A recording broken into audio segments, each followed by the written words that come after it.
And it's Dan and James talking about the Villa games. Hi there, everybody, and welcome back to the AVFC Faithful podcast, joined as always by Dan and James, going through what I think is the most amount of Villa games in one go that we've ever gone through. And maybe the best. Definitely the best, I think. I mean, if you're going to wait and save the best till last, we did. Yeah. I mean, a wild week, James. I mean, is it fair to say we're on the come down yet? I don't think yet, are we? Nah, I won't come down until we lose another game now, genuinely. Because, I mean... Right in a while. I hope so. I don't like playing Brentford, but, after the week we've had, it just feels like you can't stop us.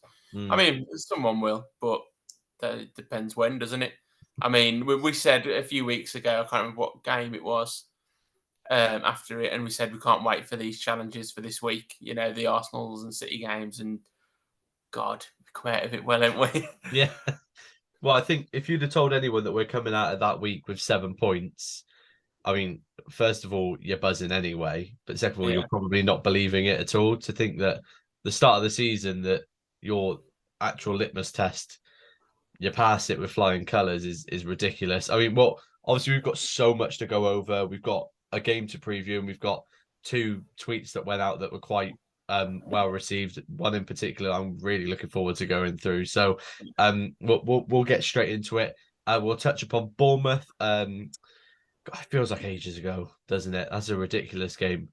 I mean, a game that felt both. I thought I'll be interested to see what you think, but is that probably the most uncomfortable game of the season, do you think? I mean, I know it's a while ago now looking back, but it felt the most, I don't know, almost out of sorts, more so than any other game before it. Yeah, maybe. Like it did. It felt like we couldn't cope with their energy at times, and like we're rushing sometimes, and then sometimes we weren't quick enough. It was just a bit. I don't think we could cope with their attacking chaos at times. Which when you look back at their last 5 fixtures, you can see a lot of people have struggled with that recently as well. But yeah, to not play that well at all and come away with a point is obviously much better than just folding and not getting anything out of it. I mean, that Watkins goal, the equaliser, that's a ridiculous header. That is genuinely top class header. I mean, Bailey's goal was great, coming in from the right and then just lashing it bottom corner. But then you think about their goals. The first one, we handed it to him on the edge of our box. The second one, we just lost him in the box and he turned too easy. But they were still good. Bournemouth, you got to give them credit. They've looked really good recently. We were off it, and we still come away with a point. So it's another positive when you look back on it. Yeah, I mean, it's a fantastic goal, isn't it? And obviously, you look at the start of the season, you look at Bournemouth away. We spoke about it just before we played them, didn't we? We said we hate going there, and we don't particularly do very well when we do go there. So, I mean, it's a point gain is a point gain. It definitely became a point earned, not 2 points dropped at the end of the day.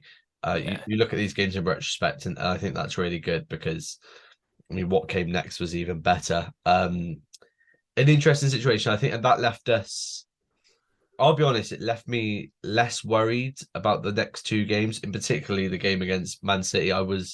Because I thought there's no way, and there isn't, that clearly it wasn't a way that we performed poorly again. And obviously we performed better at home anyway, but it just felt like something, didn't it? We kept talking, we were messaging a lot on the run up, and I mean, we all got that might be the first time ever, I think, in our little group chat that we actually started messaging before a game, and we were like, oh, what we thinking? What's the score going to be like that? And I mean, we both predicted 2-1. Unfortunately, obviously, we didn't have a nice little score prediction episode beforehand. I mean, realistically, how disappointed would we have been if we conceded that game? That's got, and I can say it because I've got a very limited experience, but that is definitely the best I've ever seen a Villa team play, ever. Same. Yeah, it was just, we've said for so long, like, you want a complete 90-minute performance, and literally bar those Haaland chances, even when he went through, I wasn't worried. I don't know what it was. He went through and I thought, he's not scoring. Emmy's got it. The header, I was a little bit more like, that's about to go in. But yeah, I think that first 10 minutes before they had those chances had got into their head. because Yeah. they didn't expect us to be so on the front foot, pressing them so high and dominating. So I think that sort of pressure was probably what put Haaland off a bit more. But yeah, that just a complete 90 minutes of dominating the best team in Europe was Yeah. just. I mean, you can say they were without Rodri, yeah, they were without Doku, they were without Grealish, but look at the team that still fielded. Like that should be winning anyway. Like with the quality that they've got, but we stepped up and was like, no, no, this is our turf, and we're going to take the game to you. And they have 2 shots on target, 2 shots in general for the whole game, Yeah. and we could have won that way more than 1-0. Oh yeah. Should But have. that nil was the best part about it because we've said for so long, we're due a clean sheet now. We're due a clean sheet now. I said Bournemouth would be, and it was far from it. But then City come to town, and yeah, you just wipe the floor with them. It was incredible. Yeah. I mean, see, the biggest telltale for me was obviously we had that first 10 minutes was brilliant. It was very, very loud and very, very active in that ground. And then all of a sudden, it's not only that, you go into half time, you come out of half time, and all of a sudden you're again under the cosh a bit, and you're still holding them out because what it was obviously 0 up to half time, wasn't it? And then you come out and City are pressing, and you're like, oh, okay, we've had our half, and City have turned it on now. Pep's got into their ear. I mean, they had, I think it was, I looked, it was like 10 minutes. They had 95% possession for the first 10 minutes, and they did absolutely nothing with it. And a lot of people were looking back at that game and were like, City weren't doing this, they weren't like that. City, it's not that they weren't doing it, they couldn't. They couldn't do what they wanted to, or what they needed to because of how we set up. It was inch perfect. And I mean, we'll obviously get onto the Arsenal game as well, but every single player came off of that pitch doing exactly what they needed to do Yeah, perfectly. Leon Bailey is a man unto himself at the moment. He is just he could do whatever he wants at the moment because it seems to be working. He's done 2 extremely important ways of playing football this week. He takes it onto his left foot, he hits it from outside the box because he knows that that's the best option for him and it works. I'll be honest, the shot looked like it was probably still going in because Ederson steps to his right. And if you look, it's going to Ederson's left. So unless Ederson steps to his right and makes a great left-hand save there, it looked like it was probably going to go in anyway. And then the second goal he helps create this week, he runs it to the byline and puts it in with his right foot. And this is exactly like what we've been worried about with Leon Bailey is being one-dimensional and being easy to defend. And all of it, and now he's not. They are really struggling with playing against him, and it is so fun to watch when you've got a winger, particularly a left-footed one. I don't know about you, but his left-footed ones are always a bit sweeter, aren't they? yeah, they are. Particularly when they can cut in on that. And yeah, it was just that is the most outrageous game. It was just I remember just sitting there watching it, and I was like, this can't be real. Like I thought of it happening, and then it happens, and you're like, no, it's not actually happening. No, we're not actually beating Man City 1-0 at home comfortably, and I'm not worried about it. And those last few minutes as well, it didn't look like scoring at all, clearly. Uh, Yeah, for 535 games, I think it was, Pep faced the most shots and produced the least amount of shots as well. So, yeah, that's no coincidence. And as much as they did miss Rodri, clearly, I think you can see in their game against Luton the other day as well. This is a City team that's there to be got at this year, and we hit them at the perfect time. There is no better time to play City when they're in this little trough they go in for a bit because you need to take the points all you can, especially when you're in a title charge. So it was just brilliant, wasn't it? And that the only thing I wanted to comment as well is Villa Park's been massive these past 2 games. Like the noise and the effort they're putting in is huge, and clearly it resonates well with the whole team. Um, just looking back at that, I that's one of the few games I don't watch many games all the way back through because I just don't. But that is one of the few games where like I'm more than happy. I'll watch that through over and over and over again because John McGinn. I mean, we'll get onto him now because obviously we get onto the Arsenal game. We can delve into that one a bit deeper. But that man has taken this team and is running with it. yeah, I mean, beating both of the teams that arguably they were top 1 and 2 for the league this year. not in my predictions, but in most people's predictions, Arsenal were looking to challenge again and have done. It was a different win, but Very I mean, different. it is. So the first game was as a Leon Bailey win, right? The Man City game, that's a Leon Bailey, Ollie Watkins stylish win. The one on Saturday, as stylish as John McGinn is with his ass, that's a John McGinn victory. That is, it's hard fought. It's grimy. It's a bit dirty at times. You know, it's contentious and misplaced passes, but you don't care because they're away. I mean, it was arguably that was more enjoyable because it was against Arsenal as well. Like Oh, if I loved it. if I want to beat any team in the league like that, it's Arsenal because I know how angry Ty is going to be, and it makes me so happy. It was great. I was watching it at my mum and dad's, and after the game finished, me and my dad was like, "We ain't turning it off. I'm gonna wait and see Arteta's interview." And I was like, "Oh, I can't wait to drink those tears." That is the team that I want to shithouse the most. And you know what? I don't even think it was a shithouse. No, We got what we needed. I mean, that's one of the best team goals you'll see this season from back to front. Swift one-touch movement. But then you've got the game how you want it then, and you can set up your defensive organisation how you want. Um, it took a lot out of us again. Obviously, we'd had such a big week already.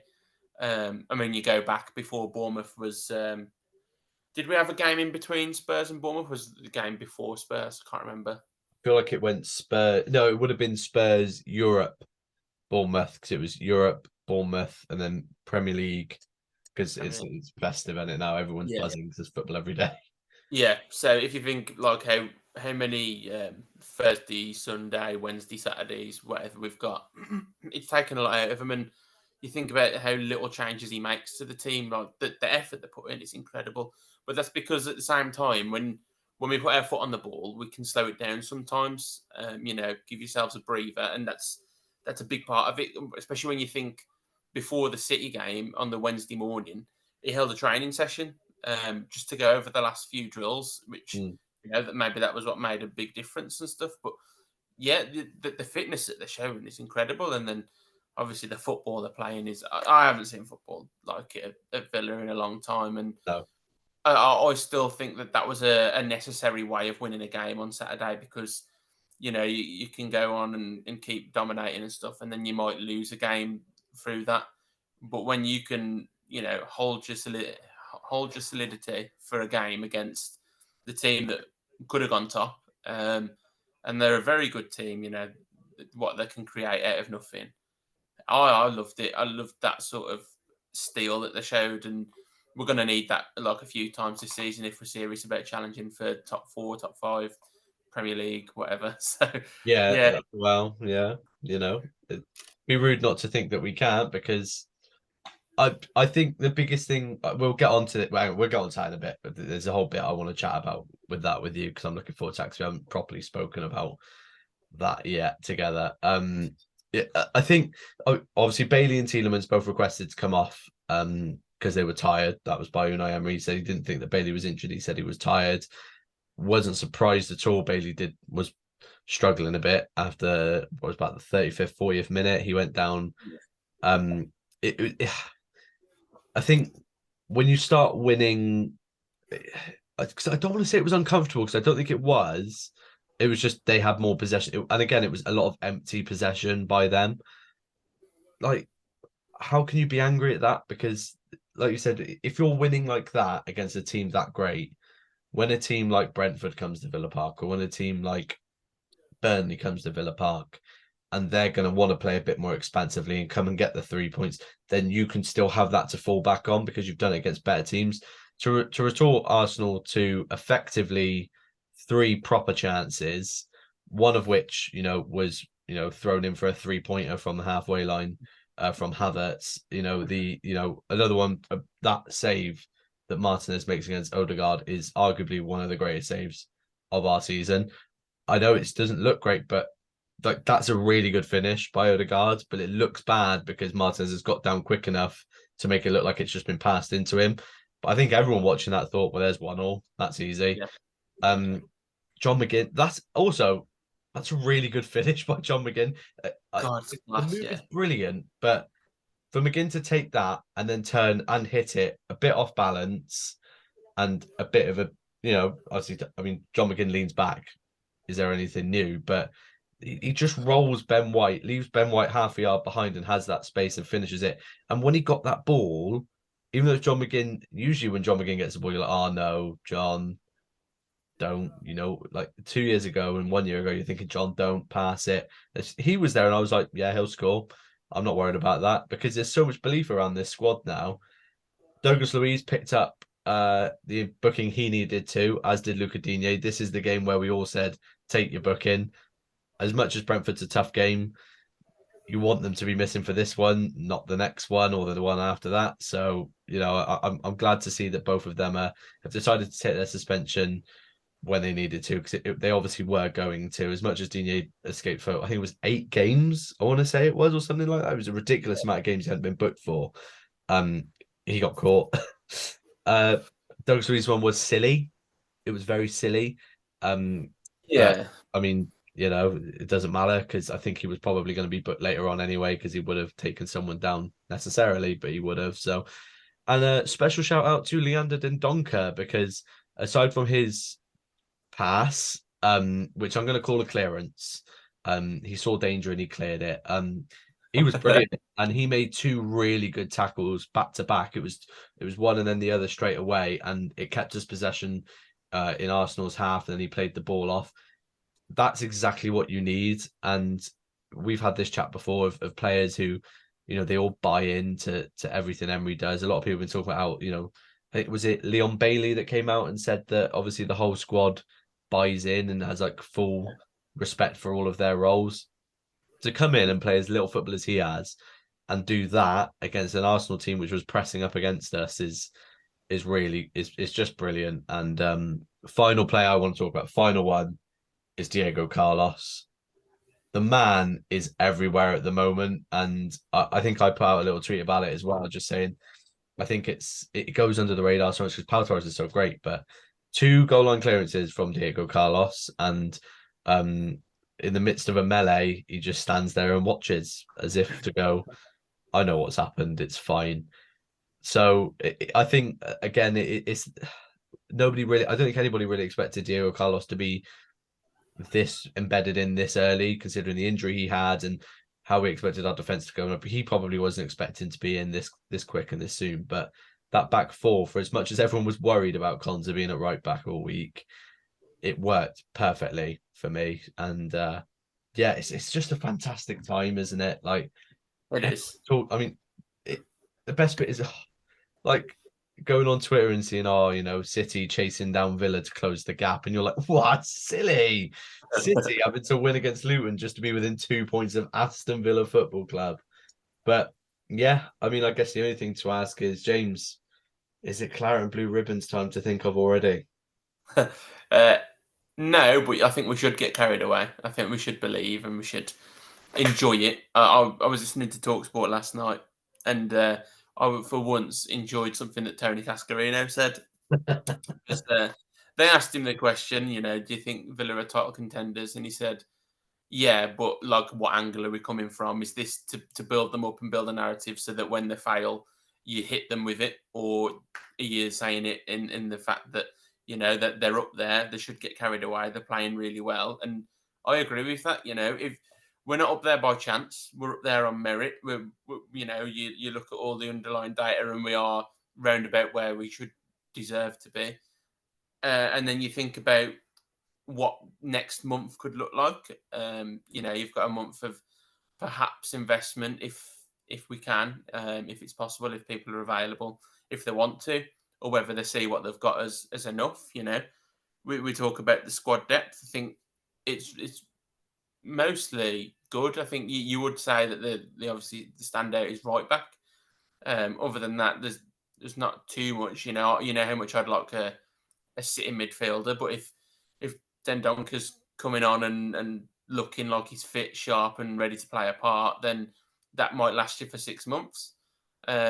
It's a tough market to navigate, but while we're here, we're sitting third. We're 2 points off the top. We've just beat Arsenal and City 2-0 within 3 days. Why wouldn't you get carried away?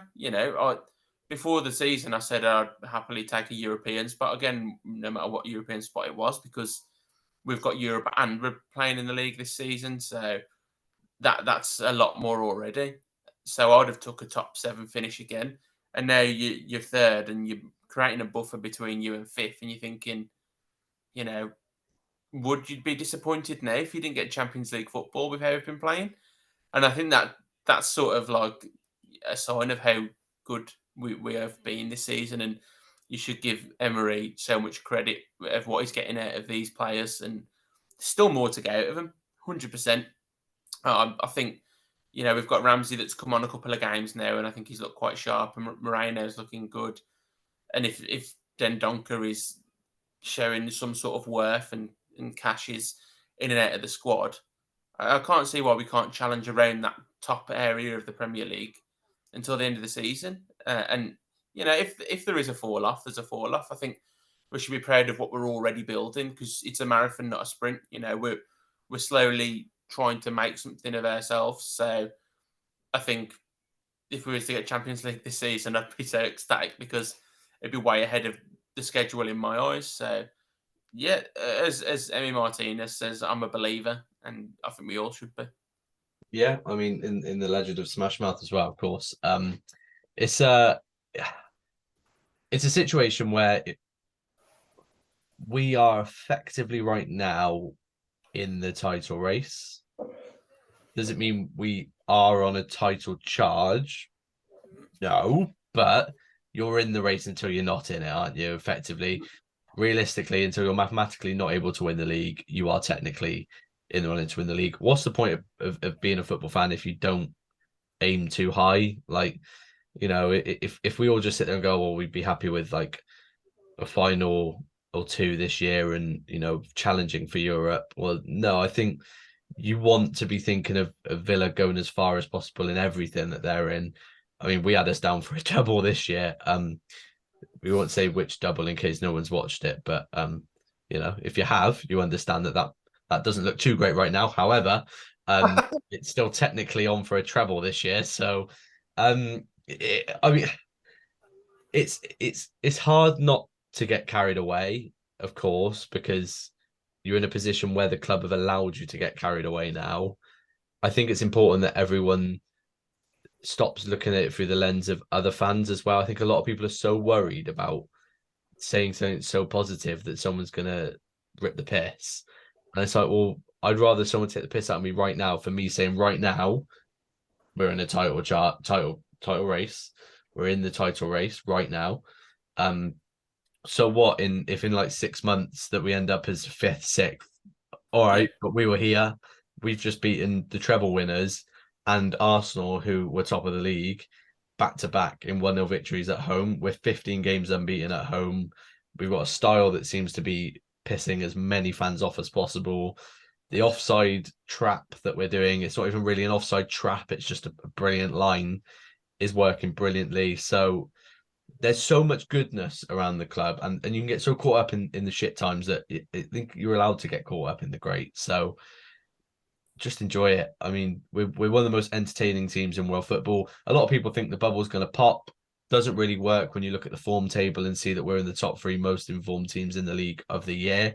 You can't really say that. Otherwise, basically, you're saying that Arsenal and City have popped as well. No, you wouldn't be. So it's time for Villa fans to sort of enjoy it and get wrapped up in it. In 3 weeks' time, we could be fifth, and this isn't as fun. And then you're like, oh well, I sort of wish I enjoyed it while it was there. So that it's a brilliant time. Obviously, we put out a little bit of insight right into the AVFC Faithful podcast. There are 2 people that run the AVFC Faithful podcast account. There is James and there is me. I put out a tweet yesterday because I was bored. So I put out a tweet. James put out a tweet today because he's a fucking genius, right? There's 2 different ways of us attacking this. James's tweet is so far beyond what I can imagine tweeting in my life. And I made it very clear to him that the pun he makes, which I will expose soon, is it's too good, realistically. And I feel very inferior today. So what I'm going to do is I'm going to run my tweet first very quickly. which is obviously, as we've explained now, the great feeling around the club. And it was, is there really ever been a time for Villa fans that's felt better than this? Now, it's easy to go through my tweet because the resounding time was no. But Yeah. everyone that replied said, all right, I'll be honest, I've just opened the tweet on my phone. The first four say never. So Yeah. that's ideal. I think for everyone else, it's pretty much it's the Martin O'Neill days, isn't it? Is the last time anyone's felt great, and obviously the chance there where there was a possibility where we could be going into the Champions League and we were going far in Europe and such like that, and then we just obviously binned it off. But and I think the reason why I looked at this, and it's not to go into it too deep, but I think for me the only time that's felt remotely close to this, but it doesn't feel as good as this, was the Championship run in. Yeah. That 10 game winning streak was ridiculous, and obviously it was surrounded by greatness. It's funny, isn't it? Because both periods there, it was greatness all around the club. No one was worried about anything. It seemed like, but It was the romance of it, wasn't it? yeah, it was. I mean, it was Villa everything, wasn't it? Villa manager, Villa coach, Villa captain, Villa kits. It was good weather when we started winning as Yeah. well. You go up the best way possible as well through the playoffs. That's ideal. You had a bit of drama with the Leeds game and everything. Everything worked the way you wanted it to, and it was Yeah. exciting, and everyone had eyes on us. And again, ironically, we were top of like we were the most informed team in Europe at one stage. Weren't we? I remember it was like us and then Barcelona at one stage. That was quite exciting. But yeah, I thought that was quite good to go. I'm interested for you, James. Obviously, if there's a time where you felt now as I want to use the word enamored because that's sort of how I feel right now. Like I will. Yeah. I could be here for hours, to be honest with you. We're not going to be, but I could sit here and talk Villa for hours now. For me, yeah, I'm aligned with the people that are saying like the Martin O'Neill days, but that was just because we were close to achieving the top four, and I think we probably maybe would have deserved that, but it fell apart towards the end. We still got good finishes with O'Neill, and we had a really good squad. You look back at that squad, and there's some proper top players in there that went on to do good things themselves. But this is different football. It's different class compared to that. Like that was great for what we were nearly achieving, whereas this is just excellence on and off the pitch right now. It's great. So I don't think there has been a time really that I can remember that I enjoyed as much through the success we're having in the table and what we're watching as well. Like this is the football we're playing is just incredible. It's just like that offside trap stat is just mental. Yeah, Like since Emery's taken over, something like 150, 160, and the next closest is 80, something like that. That's unreal. Like with the masters of it right now, and James Wilcott was saying that people probably start to try and copy it yeah, because it's just so risk and reward, and it comes out off rewarding way more often if you get it right. So yeah, that just what we are doing right now, and you think that it could get better and better. So for me, there hasn't been a better time watching and following us.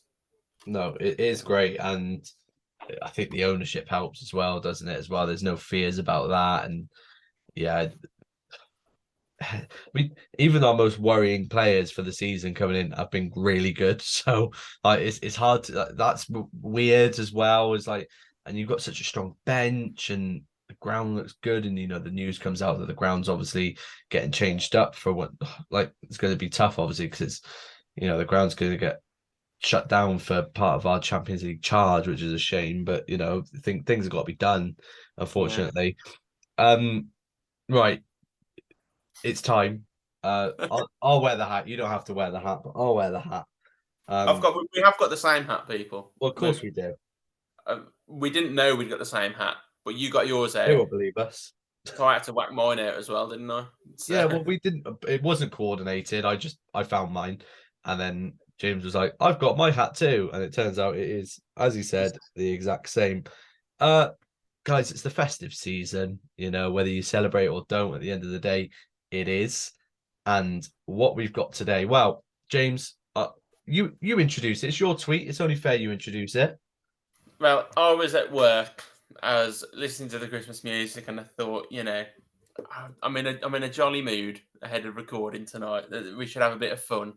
I thought we'll make well. The idea was to make a Christmas Villa 11, but about 120 comments later, I think there's more than 11 to make Yes, it. I think somebody underestimated how happy Villa fans are at the moment and happy to make fun because, yeah, that's There was a big response to it, which I yeah, absolutely loved. Honestly, some of them I absolutely held at, but I said we'll make a Villa Christmas 11, past and present, and we'll start it off. And I started it off with the one and only Yuli Tielemans, and then the responses started flooding in.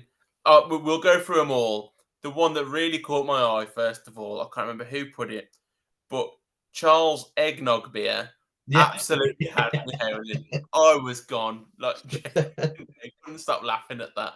And then they just carried on going. There's some absolute crackers in there, which I'll let you read out.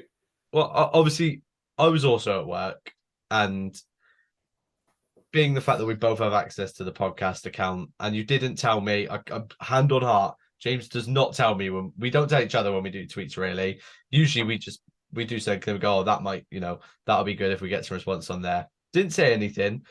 I'm walking around, my phone goes off, and I get some of the most nonsense tweets. And I'm thinking, who is tweeting me this nonsense? They don't follow me. There's no way people are DMing me this.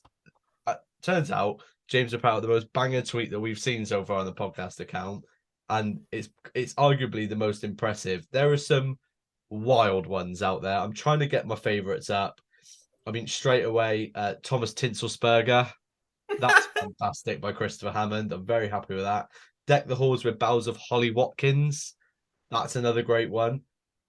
Obviously, you Oh, got carry go on. One of my favourite inventive ones was Dean Dong Merrily on High. What else you got? You got Ashley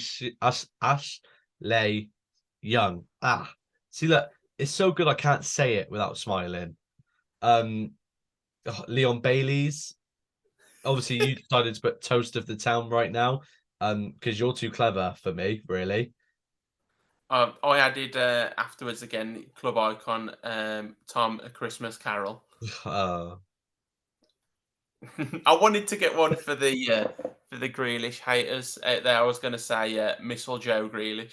yeah, yeah. I always sometimes I see those tweets and someone's like, "Oh, how's Joe getting on?" Who the fuck is Joe? Yeah. No idea. Joe Byron? I don't remember. So there's quite a few Brian Littletown of Bethlehem. I enjoyed Ah, those. Uh, there are some that I can't say. Andreas Weimann, Andreas Weimann, Andreas Weimann, the three Weimans. Fantastic. John Carudolph. Yeah. Uh, Jack Treelish was obviously good as well. Ugo Egg Island. was another one. Yeah. Oh, you go eggnog. That's excellent. Uh, There's some absolute crackers. uh, Danny drink water into wine, and Morgan sang songs at your doorstep. It's quite good as well. That is so good. Honestly, some of them absolutely good. King Wesley Sless. Slay Given, another Oh, fantastic one. Oh, now one person reigns supreme here, James. Sir Bob AVFC has made a full 11 and a manager for this. Done our jobs for us, which is ideal, really, because given the amount of responses we could have done with someone doing this, too much time on your hands, someone might have said, but we respect it either way, and we're thankful. So we'll roll it off. We've got Holly Watkins, Dean Santas. You've got the most obvious tap in of the world, which is Juan Pablo Angel. You've got Frankincense McAvaney, Steve Staunton, Steve Staunton. Savo Mistletoevich, Sasa Churchich, Alex Midnight Massey, Of Thomas Tinslesperger, course. Robert Snodgrass, That's so bad that it's good. God, Ulysses de la Cruz, Ashley Young, Stelvin Potsma, Leander Den Donkey, Tom Christmas Carroll, and the manager Unai Emery.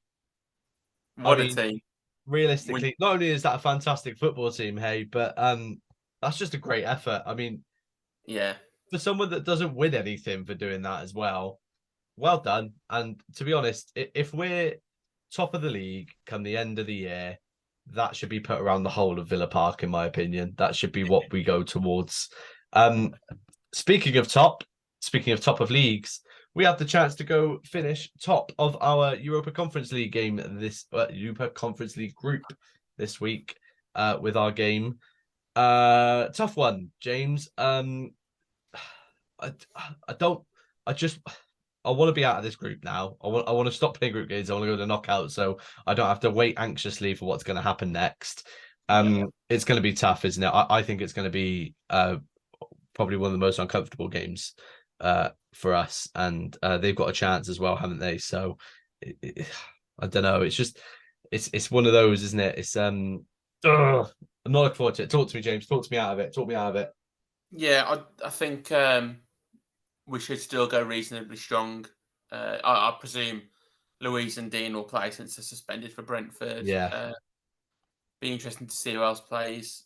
But yeah, it's a bit different, isn't it? It's a like a semi-pro sort of pitch, isn't it? And there's less than 1,000 Villa fans there, and you just know they're going to try and make it tough. That's yeah. what happens when you go to these sorts of places, and we just have to better Leggy as a result. I think that and that they we were even on with head to head with them, aren't we? So Yeah. we just got to get the job done. I'd like us to finish on another win, a professional win, and then obviously we go into Sunday then.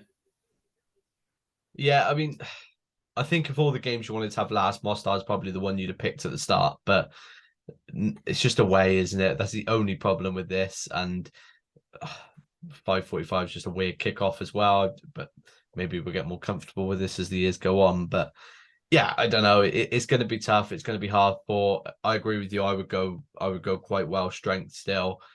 Maybe just changing out a couple of the key ones. Maybe putting Cash in and giving one of the centre halves a rest. And I'm not saying Ramsey. stuff. Yeah, Ramsey should definitely probably get some good minutes out here. Moreno obviously will. Probably expect to see maybe Diaby start this one and Bailey have a rest. So the fact that we could start Diaby and give Bailey a rest and call that rotation is ridiculous as well. So it's I still back us to win. I still back us to get the job done. I think Yeah, they're going to be switched on enough to know that this is important, and you just want to miss that game beforehand against the Europa League dropouts. So I back him. If I had to predict now, I'm gonna go with 3-1 win. Personally, I do think we might concede. I think the crowd gets on them. Basically, that crowd can probably push the ball in the net with what we've got going up against them. But I think we might just have enough going I'm up gonna say against them.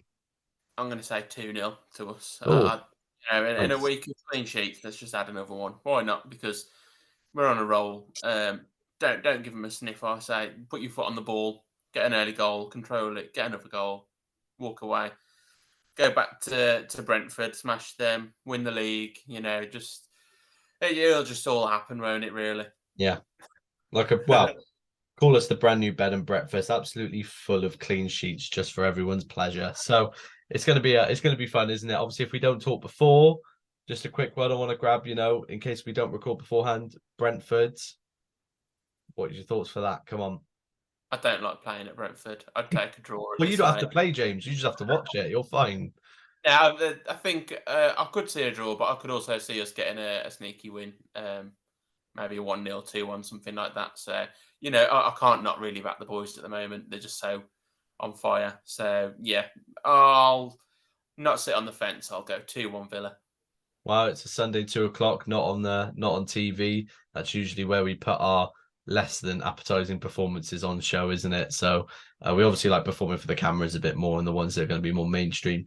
I would go with personally a 1-0 win.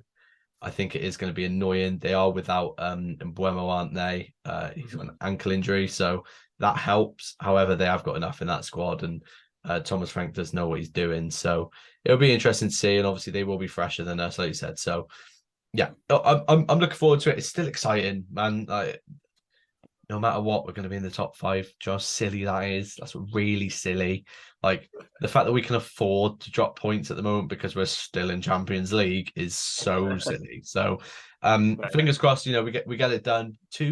If we end this week with 2 wins and we're top of one group, could be possibly top of another. So think about it that way and fight for top of the league. I mean, it's a great time, isn't it? Fantastic time to be a Villa fan. And we've got Unai Emery at the wheel, so it's a fantastic time. Look, to everyone, thank you again for tuning in. Make sure you go follow the podcast Twitter account. That's what I'm plugging most today because you got to get involved with things like this because James has got hot fingers at the moment because Villa's doing well. So there's going to be some great stuff coming out on that Twitter account. I can tell already. So look, from both of us until next time, make sure you like, subscribe, and why don't you just ding dong, ditch that bell and something Christmassy towards that bell. Sleigh bells. Why don't you hit that sleigh bell for us so you never miss another upload from the AVFC Faithful boys. But until next time, up the Villa. Up the Villa.